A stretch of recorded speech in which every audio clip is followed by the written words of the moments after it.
Les électeurs du Wisconsin ont choisi Donald Trump en 2016, mais Joe Biden 4 ans plus tard. Et les résultats ont été serrés les 2 fois.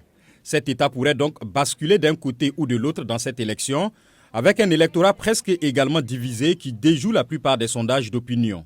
Dans cette course serrée, les deux camps tentent de gagner du terrain auprès des nouveaux électeurs. Pour les républicains, cela signifie essayer de réduire l'avantage historique des démocrates auprès des électeurs noirs. Orlando Owens est le premier président africain-américain du Parti républicain dans le comté de Milwaukee. Qui soutient l'éducation de votre enfant en ce moment? Qui soutient les entreprises noires? Qui soutient l'idée d'une frontière sécurisée? Qui soutient l'idée que vous avez le droit d'utiliser une arme à feu, que vous pouvez vous défendre? Il y a 4 ans, M. Biden a remporté le Wisconsin avec moins de 21 000 voix, mais a gagné Milwaukee avec plus de 145 000 voix. Selon une analyse de l'université Marquette, 53% des votes remportés par M. Biden provenaient de quartiers à majorité noire. Milwaukee n'a pas besoin de devenir républicain. Nous avons juste besoin d'un regain d'activité. Si nous parvenons à obtenir un petit sursaut dans la ville, un petit sursaut dans le comté, nous gagnons l'État. Si nous gagnons l'État, nous gagnons au niveau national. Trump a déclaré à ses partisans que ses multiples inculpations pénales l'ont aidé à attirer les électeurs noirs.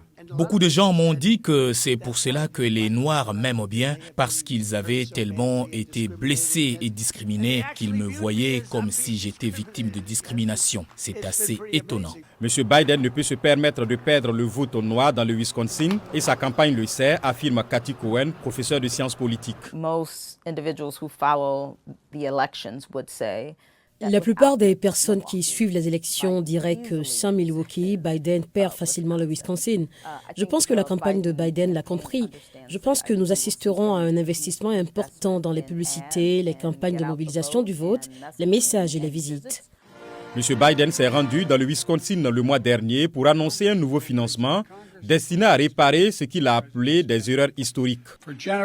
Pendant des générations, les communautés noires, brunes, amérindiennes, asiatiques et hawaïennes n'ont pas été pleinement intégrées à notre démocratie.